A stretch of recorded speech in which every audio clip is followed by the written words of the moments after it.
नमस्कार किसान भाइयों, स्वागत है आपका कृषि दर्शन के आज के अंक में। तो किसान भाइयों, खेती के साथ पशुपालन, मुर्गी पालन, उद्यानिकी यानी कृषि की अन्य विधाओं के साथ काम किया जाए तो एक अच्छा लाभ कमाया जा सकता है। तो आज हम आए हैं डिंडोरी जिले के समनापुर गांव के समीप, जहां एक महिला कृषक अपनी खेती के साथ मुर्गी पालन का व्यवसाय भी बखूबी तरह से कर रही हैं।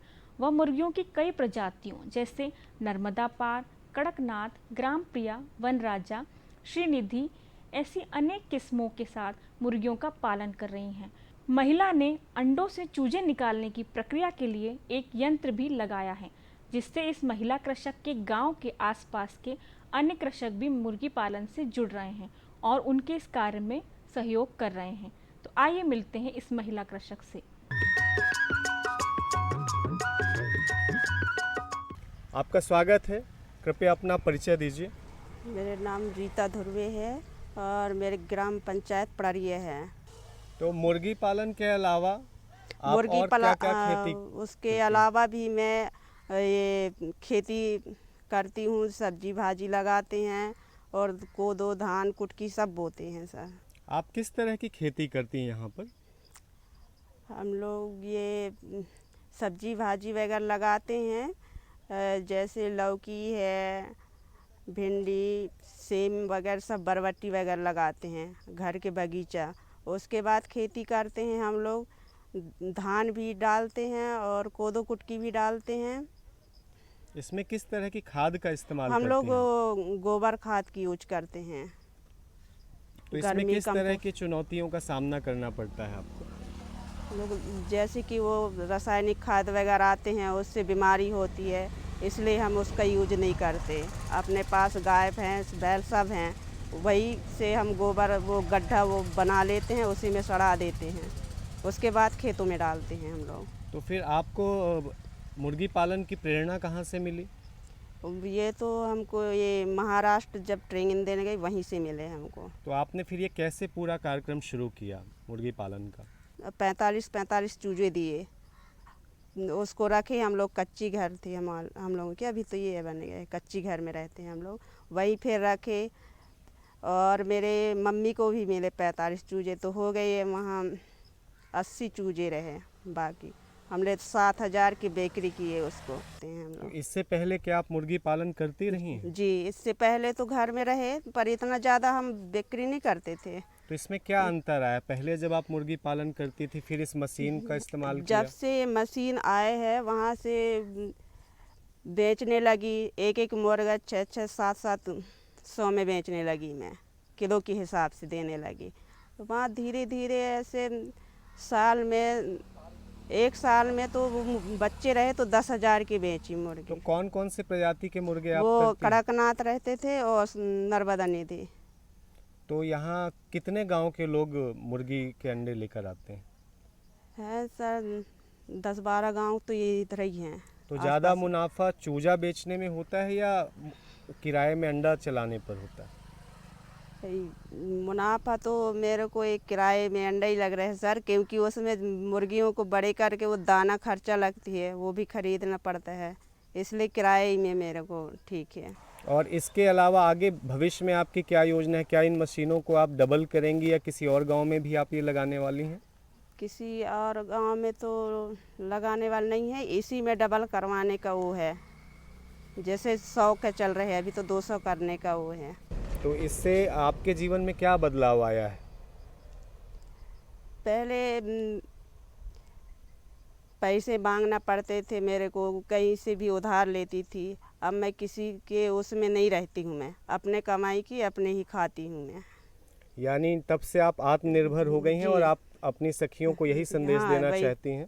वही संदेश देना चाहती हूँ। और ये मुर्गी पालन के साथ साथ मैं पशु सखी हूँ।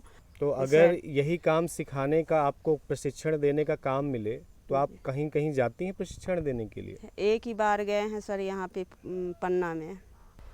तो देखा साथियों आपने, अगर लगन हो, कठिन परिश्रम हो और सही मार्गदर्शन मिले तो आदमी अपने जीवन को बदल सकता है। आज हम डिंडोरी ज़िले के पड़रिया गांव में रीता धुर्वे जी के यहाँ आए हैं, जिन्होंने एक अपनी सफलता की यहाँ पर मिसाल कायम की है। तो आइए देखते हैं कि उन्होंने किस तरीके से इस काम को अंजाम दिया है। और ये कौन सी मशीन है जो बगल में रखी हुई है? ये अंडा प्रसारण हैचरी मशीन है, इनक्यूबेटर। ये कैसे काम करती है? ये जो मुर्गी के अंडे लाते हैं, जैसे मुर्गी अंडे निकालती है वैसे ये मशीन से भी चूजे निकालती हूँ मैं। हैं वो अंडे मैं यहाँ रखती हूँ अंदर साफ करके, उसके बाद 19 दिन तक यहाँ रखती हूँ ऊपर वाले रेक में। उसके बाद 19वें दिन में सुबह निकाल देती हूँ नीचे। तो अंडे आपको कहाँ कहाँ से मिलते हैं? अंडे मेरे को तो ये गांव वाले दीदी लाते हैं, आस पड़ोस के गांव की भी लाते हैं, जिसको जितने जहाँ तक ये मशीन की जानकारी है वो सब लोग लाते हैं यहाँ। तो इसका पूरा सिस्टम समझाइए, कैसे काम करता है ये? ये लाइट से नहीं जलती, पूरा ये सोलर पैनल से इसका लाइट जलती है। और मेरे को ये ध्यान रखना पड़ती है कि बैटरी पानी है कि नहीं।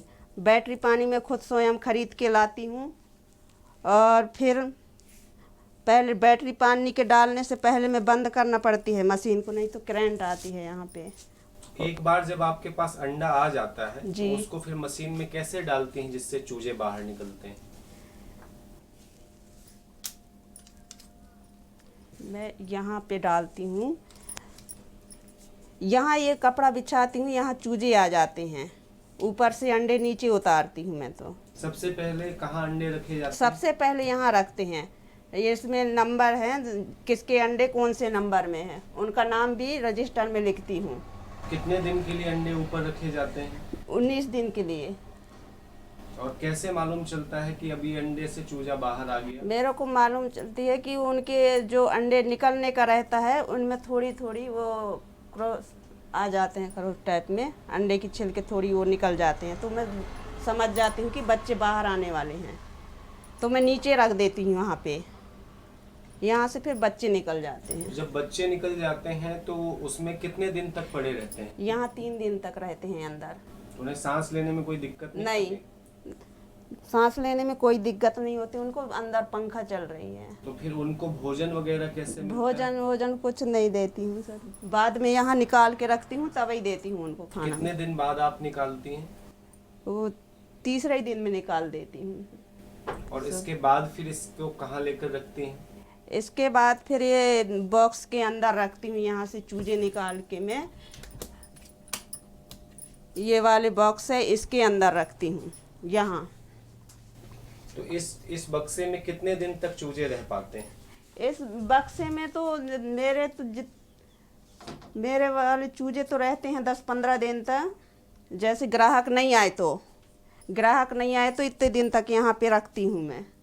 अच्छा। दाना पानी भोजन इनके लिए फिर खरीद के लाना पड़ते है यहीं से। मैं उनके भोजन में क्या क्या चीजें रहती हैं? मक्का है, गेहूं दलिया है, और वो सोयाबीन। तो क्या पहले दिन से दे देती हैं आप? जी, पहले दिन से दे देती हूँ। पहले दिन से क्या भोजन देती हैं? सबसे पहले तो मैं वो गुड़ पानी देती हूँ, उसके बाद वो गेहूं के दलिया देती हूँ। तो गुड़ पानी कितने दिन तक देना होता है? गुड़ पानी तो एक ही दिन देती हूँ मैं, जिस दिन यहाँ नीचे उतारती हूँ उसी दिन गुड़ पानी देती हूँ, उसके बाद दाना फिर सैंपल पानी देती हूँ। तो आप अगर इसमें अंडे डालती हैं संख्या, तो क्या सभी अंडों से बच्चे निकलते हैं? जी नहीं, कितने? अगर मान 10 लीजिए में से 10 अंडे रखूंगी तो 6-7 बच्चे आएंगे सर।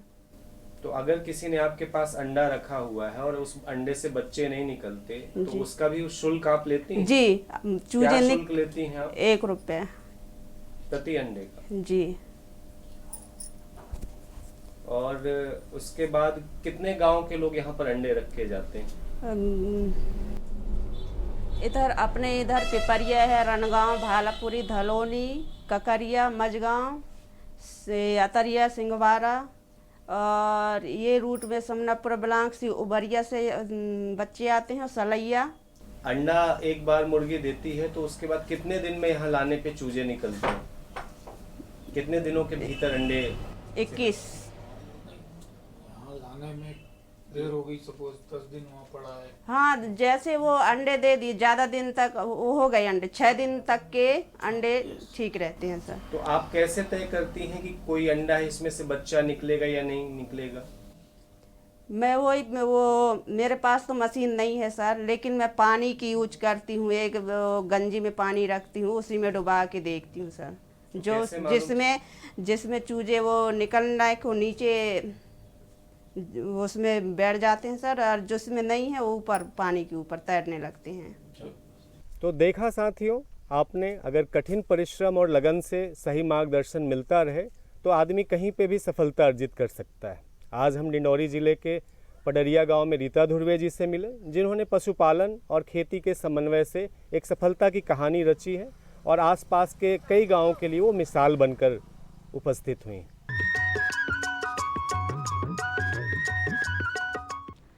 साथियों, कृषि दर्शन कार्यक्रम जारी रहेगा, कहीं मत जाइएगा। मिलते हैं एक छोटे से ब्रेक के बाद। अरे सुन तो। मुझे क्या सुनाना चाहते हो? जो सुनाओ मेरी सौतन को। किसको? अरे वही तुम्हारा मोबाइल फोन जिससे सुबह शाम दिन रात चिपके रहते थे और कहते थे किसान कॉल सेंटर से बातें हो रही हैं।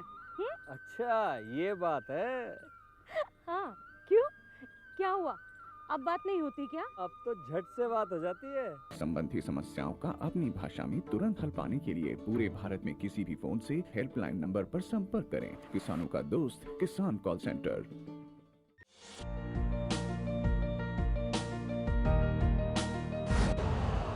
यूरिया का स्वदेशी उत्पादन 70 लाख टन बढ़ाने के लिए 6 उर्वरक संयंत्रों का उद्धार किया जा रहा है।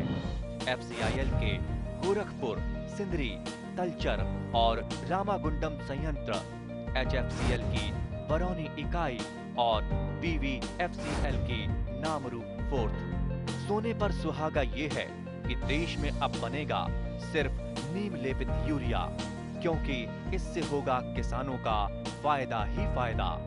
अनाज का उत्पादन 10% तक बढ़ेगा। बढ़ेगी 10 से 15% नाइट्रोजन क्षमता।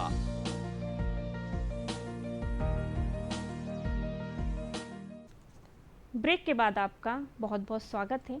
साथियों, हर क्षेत्र में सफलता पाने के लिए कड़ी मेहनत और लगन का होना बहुत ज़रूरी है। अगर हम बात करें खेती किसानी की, तो कोई भी किसान यूं ही सफलता नहीं पा सकता। एक सफल किसान ये समझता है, अगर खेती समग्र रूप से की जाए तो खेती में अच्छा लाभ कमाया जा सकता है। साथियों, कृषि विज्ञान केंद्र न केवल खेती के प्रशिक्षण में ही किसानों का सहयोग करता है, बल्कि खेती के अलावा उद्यानिकी और पशुपालन जैसे विषयों पे भी वो उनकी मदद करता है। आज हम डिंडौरी ज़िले के पडरिया गांव में हैं। यहाँ हमने देखा कि रीता धुर्वे जी जैसे किसान खेती के साथ साथ पशुपालन में भी बहुत अच्छा काम कर रहे हैं, मुनाफा कमा रहे हैं और आत्मनिर्भर बन रहे हैं। तो साथियों, आज हमारे साथ इसी कहानी को व्यापक रूप से समझने के लिए कृषि विज्ञान केंद्र के वरिष्ठ वैज्ञानिक डॉक्टर अमोलकर जी हैं। आइए डॉक्टर अमोलकर जी से ही हम जानते हैं कि किस तरह से कृषि विज्ञान केंद्र उन्हें प्रशिक्षण पहुंचाता है। नमस्कार सर, आपका स्वागत है।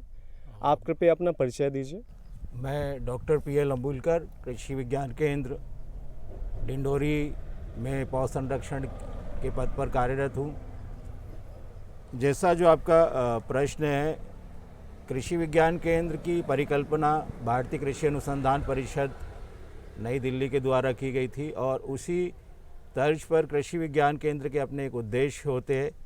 यह कृषि विज्ञान केंद्र डिंडोरी जो है 2003 में स्थापित हुआ। जवाहरलाल नेहरू कृषि विश्वविद्यालय की एक इकाई है। इसके अपने एक अलग उद्देश्य होते और सबसे प्रमुख जो उद्देश्य होता है कि कोई भी नई तकनीक आती है उसका परीक्षण करके वो फिर किसानों को करके वो दिखाता है अग्रिम पंक्ति प्रदर्शन के रूप में। इसके साथ ही कृषि विज्ञान केंद्र जो है वो कृषकों को समय समय पर प्रशिक्षण भी प्रदान करता है।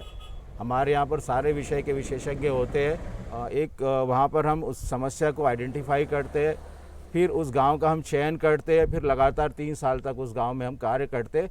जैसे आप देखेंगे इस गांव को हम लोग ने जलवायु अनुकूल के हिसाब से इस गांव का चयन किया गया और हम 3 साल तक लगातार इस गांव में काम करेंगे। तो यहाँ की जो वास्तविक समस्या है किसानों की, उसको लेके हम चलते हैं। तो अलग अलग फसलें होती है, अलग अलग समय पे अलग अलग परिस्थितियों के आधार पे हम प्रदर्शन करते हैं। कोई नई तकनीक आए हम उसका परीक्षण करते, ऐसे अलग अलग चीज़ें हमारी उसमें रहती है। तो किसानों का चयन आप कैसे करते हैं? किसानों का हमारा सीमित चयन होता है, हम सारे किसानों को प्रदर्शन नहीं देते। प्रदर्शन एक सीमित संख्या में रहते हैं और हम जो देखते हैं प्रदर्शन के लिए खेत जो होता है, जैसे रोड के किनारे आपका खेत हो, जहाँ से कोई भी व्यक्ति यदि निकले तो उसको देखे, वहाँ रुके और उसको समझे कि एक अलग प्रकार से ये प्रदर्शन है, तो ताकि दूसरे किसान भी उसको देखकर वो सीख सकते हैं। तो इन प्रशिक्षण का कोई शुल्क निर्धारित होता है या कोई आवेदन करना होता है आपके पास? इसमें हम किसी भी प्रकार का शुल्क किसी भी किसान से हम नहीं लेते और जो सामान या जो भी प्रदर्शन तकनीक जो है वो कृषि विज्ञान केंद्र के विशेषज्ञ, अलग अलग विशेषज्ञ उसको किसानों के यहाँ पे करके दिखाते हैं। तो अभी हमने देखा रीता ध्रुवे जी यहाँ पर मुर्गी पालन का काम कर रही हैं, उन्हें किस प्रकार से सहयोग किया आप लोगों ने? हम उन्हें जो रीता ध्रुवे जी से हमने जब संपर्क किया था, जब इस गांव में जब हम आए, तो वो मुर्गी पालन का काम पहले से ही तैयार कर रहे, तो विशेषकर हमने थोड़ा सा उनमें कुछ तकनीकी मार्गदर्शन देके उनको थोड़ा सा उनके कार्यों में परिवर्तन किया। जैसे बहुत सारी चीज़ें होती कि जब हम जहाँ हैचरी यदि रखी हो तो वहाँ पर हम सीधे प्रवेश नहीं करते, क्योंकि वहाँ पर फिर जब हम कोई या जूते चप्पल इस तरह से चीज़ें पहन के जब हम अंदर जाते तो वहाँ पे अंदर भी वो बीमारी प्रवेश करने की आशंका बनी रहती। हमारे साथ में कई ऐसे सूक्ष्म जीव प्रवेश कर जाते जो कि उसको प्रभावित करते और उस कार्य को, तो वहाँ पर ऐसे हम लोग ने मोटिवेट किया कि आप इसमें ये औषधि आप बाहर उसको रखें या चूने का आप पाउडर बाहर रखें, फिर प्रवेश करें उस केंद्र में, ताकि वो किसी प्रकार से उसमें चूजों में या अन्य जो वहाँ पे आपके मुर्गी है उसमें किसी प्रकार की बीमारी फैलने की आशंका कम रहे। हमारे किसान साथी अलग अलग ज़िलों से कार्यक्रम देख रहे हैं, अगर उन्हें अपने गांव में ये इस तरह का मुर्गी पालन शुरू करना हो तो वो क्या डायरेक्ट कृषि विज्ञान केंद्र से संपर्क कर सकते हैं? बिल्कुल, कृषि विज्ञान केंद्र का जो मैंने आपको पूर्व में भी यही कहा था कि कृषि विज्ञान केंद्र के अपने एक उद्देश्य होते, तो कृषि विज्ञान केंद्र में तकनीकी मार्गदर्शन लेके वो अपना कार्य प्रारंभ कर सकता है और छोटे स्तर से उसको चालू करके फिर वो धीरे धीरे उसको बढ़ा के बड़े स्तर पे उसको ले जा सकता है। तो कृषकों के अलावा और किन्हें आप प्रशिक्षण उपलब्ध कराते हैं? कृषकों के अलावा हमारे साथ में जो आपके विभाग के जो कार्यकर्ता रहते हैं, जो मैदानी अमला जो होता है, चाहे वो आपका कृषि विभाग हो, वेटनरी विभाग हो, उद्यानिकी विभाग हो, उनके जो अमला ग्रामीण स्तर पे जो कार्य करते, क्योंकि उनको जब हम प्रशिक्षित करेंगे तब वो हमारी इस तकनीक का प्रचार प्रसार किसानों के गांव-गांव तक वो पहुंचा सकते हैं। चूँकि कृषि विज्ञान केंद्र में सीमित वैज्ञानिक होते तो वो प्रत्येक गांव वहां पर वो नहीं पहुंच अपनी बना सकते। जैसे ज़्यादातर किसान पारंपरिक रूप से खेती करते हैं, तो उन्हें मुर्गी पालन से जोड़ने के बाद कोई चुनौती का सामना करना पड़ता है? मुर्गी पालन के लिए विशेषकर बहुत ज़्यादा आपको देखभाल की बहुत ज़रूरत नहीं होती है। हम देखते हैं कि जलवायु के अनुकूल कई जो आपकी प्रजाति होती, जैसे रीता ध्रुवे जी के यहाँ पे कड़कनाथ, चूँकि कड़कनाथ एक जंगली पशु है, झाबुआ की इसकी उत्पत्ति है, तो ये किसी भी प्रकार की जलवायु में ये रह सकता है। दूसरा जो नर्मदा निधि, जो जवाहरलाल नेहरू कृषि विश्वविद्यालय से प्रजाति निकली है, पहले जवाहरलाल नेहरू कृषि विश्वविद्यालय के अंतर्गत ही था ये, उसके बाद फिर वेटनरी यूनिवर्सिटी अलग हुई, तो है उसी जगह पे, तो वहीं से ये प्रजाति निकली हुई। ये प्रजातियाँ क्या है, विशेष परिस्थिति में सर्वाइव कर जाती है। तो इस तरह के प्रशिक्षण के अलावा किसी तरह का आर्थिक सहयोग भी कृषि विज्ञान केंद्र किसानों को देता है? कृषि विज्ञान केंद्र किसी भी प्रकार का आर्थिक सहयोग किसानों को प्रदान नहीं करता, चूँकि कृषि विज्ञान केंद्र का मुख्य उद्देश्य यही है कि वो संसाधन और ज्ञान का विशेष केंद्र है और ये केवल तकनीकी मार्गदर्शन किसानों को प्रदान करता है। तो खेती के साथ साथ सर अगर पशुपालन किया जाए तो उस तरह की समग्र खेती का क्या फ़ायदा पहुंचता है किसान को? यदि हम बात करें तो देखिए, समन्वित खेती बहुत आवश्यक होती है, जिसको हम इंटीग्रेटेड फार्मिंग सिस्टम्स भी कहते हैं। आजकल समय सिंगल खेती का नहीं, एकल खेती लगभग ख़त्म हो गई है। जब तक आप समन्वित खेती नहीं करेंगे, आमदनी में आप अपनी बढ़ोतरी नहीं कर सकते। जैसे कि आप समन्वित खेती के रूप में फसल के साथ में अन्य व्यवसाय भी यदि आप जोड़ते, जैसे मुर्गी पालन, पशुपालन, आप मछली पालन, इस तरह से भी आप व्यावसायिक यदि आप होंगे तभी वो अतिरिक्त आमदनी आप उससे प्राप्त कर सकते। तो समन्वित खेती करना बहुत ज़रूरी है आपके पास यदि पशुधन है तो आप उनके गोबर का उपयोग करके आप वर्मी कंपोस्ट के रूप में आप उपयोग कर सकते हैं। उसी वर्मी कंपोस्ट का आप उपयोग अपनी सब्जी वाली फसलों में कर सकते हैं, जो कि जैविक रहता है और किसी प्रकार से वो फसलों को नुकसान भी नहीं पहुंचाता है। क्योंकि वर्मी कंपोस्ट में जो पोषक तत्व होते हैं वो सीमित होते हैं रासायनिक की तुलना में। और जैसे मैंने आपको पूर्व में भी यही कहा था कि डिंडोरी ज़िला जो है पूर्व से ही प्राकृतिक खेती करता चला आ रहा है। तो यहाँ पर वैसे भी जो कृषक जो हमारे हैं वो बहुत ही कम, ना के बराबर रासायनिक उर्वरकों का, कीटनाशकों का उपयोग करते हैं। बहुत ही कम है यहाँ पर इन सब का उपयोग। तो देखा साथियों आपने, ये कृषि विज्ञान केंद्र के वरिष्ठ वैज्ञानिक थे डॉक्टर अम्बुलकर सर, जिन्होंने हमें बताया कि अगर पशुपालन, खेती और मछली पालन इस तरह की समग्र खेती करते हैं तो खेती भी एक बहुत बड़े फ़ायदे का सौदा हो सकती है और आत्मनिर्भर किसानों के लिए वो बहुत फ़ायदेमंद हो सकती है। डिंडोरी जिले के बैगाचक क्षेत्र में है। बैगाचक क्षेत्र जो यहाँ के श्री अन्न के संवर्धन के लिए जाना जाता है। हमारे बीच इस इलाके में काम करने वाले के अधिकारी हमारे सामने मौजूद हैं। आइए उनसे जानते हैं कि श्री अन्न के संवर्धन के लिए वो किस तरह से प्रयासरत हैं। श्री अन्न जैसे कि हम जानते हैं कि पोषण से भरपूर होता है। कृषि पारिस्थितिकी एवं फसल का टिकाऊपन देखते हुए हमारे लिए श्री अन्न बहुत ज़्यादा महत्वपूर्ण है, जिससे कि किसान जो है वो अवेयरनेस हो जाए इनके अंदर कि कैसे श्री अन्न का हमको बढ़ावा देना है, श्री अन्न को किस तरीके से हमको आगे और लाना है, जो कि ये चीज़ें लुप्त होती जा रही हैं। पहले बहुत ज़्यादा थी, पूर्वज बहुत ज़्यादा इसका इस्तेमाल भी करते थे, लेकिन अभी देखा जा रहा है कि ये चीज़ें बहुत ज़्यादा विलुप्त होती जा रही है। तो हमको इसको किस तरीके से निरंतर बनाए रखना है, इस चीज़ का हम लगातार जो है ऐसे अवेयरनेस प्रोग्राम्स चलाते हैं। जी, अभी हमने देखा यहाँ बीज बैंक स्थापित किया है लोगों ने।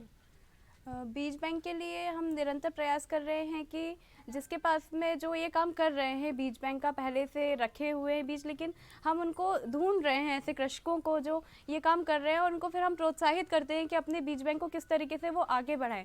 तो श्री अन्न के प्रसंस्करण के बारे में आप बताएं कि किस तरीके से उनकी गुणवत्ता में सुधार करके उससे अधिक लाभ अर्जित किया जा सकता है।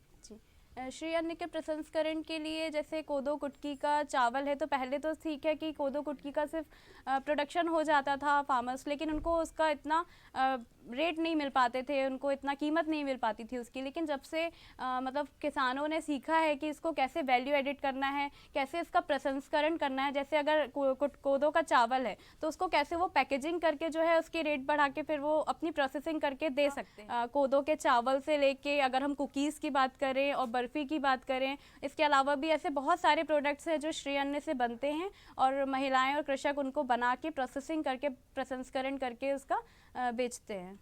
तो श्री अन्न को लेकर किसी तरह की लेबोरेटरी में भेजा जाता है कि इनमें कौन कौन से पोषक तत्वों की मात्रा कितनी है? अभी तक हाँ, इसमें लैब्स का भी हुआ है कि लैब में गए हैं प्रोडक्ट, वहाँ के इसके न्यूट्रिएंट्स वैल्यू ताकि उससे पता चल सके। तो श्री अन्न में कोदो कुटकी रागी पे ज़्यादा हो रही है ताकि उसका प्रसंस्करण हो और उसकी रेट जो है फार्मर्स को मिल सके। अभी हमने देखा कि दूरस्थ इलाकों में बीज बैंक की स्थापना की है बैगा जनजाति के लोग। तो बीज बैंक कितना महत्वपूर्ण है किसी भी किसान के लिए?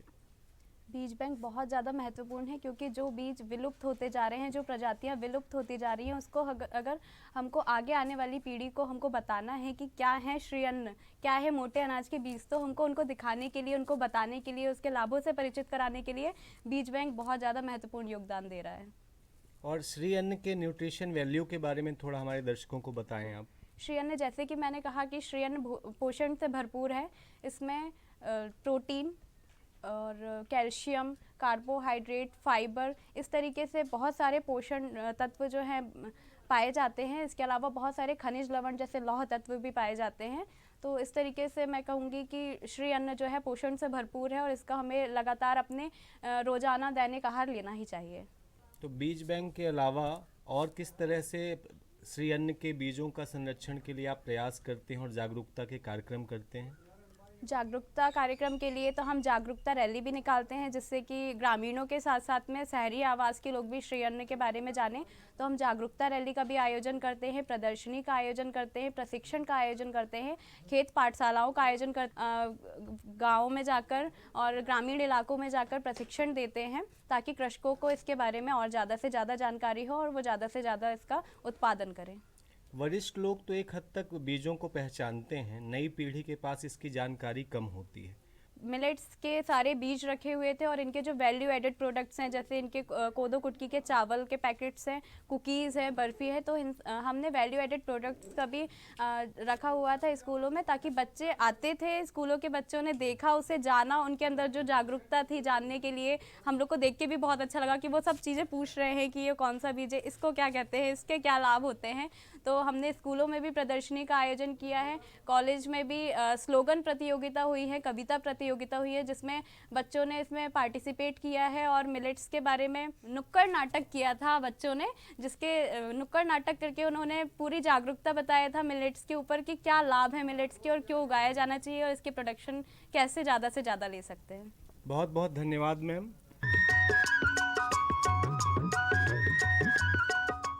तो साथियों, आपने देखा कि कृषि क्षेत्र में हमारे सभी सफल कृषकों द्वारा किस तरह से मेहनत करके सफलता हासिल की है, और किसी ने कहा भी है कि यही जज्बा रहा तो मुश्किलों का हल भी निकलेगा। ज़मीं बंजर हुई तो क्या, वहीं से जल भी निकलेगा। ना हो मायूस ना घबरा, अंधेरों से मेरे साथी, इन्हीं रातों के दामन से सुनहरा कल भी निकलेगा। तो साथियों, आज के कृषि दर्शन कार्यक्रम में बस इतना ही। अगले अंक में फिर कुछ नई कृषि संबंधी जानकारियों के साथ हाजिर होंगे।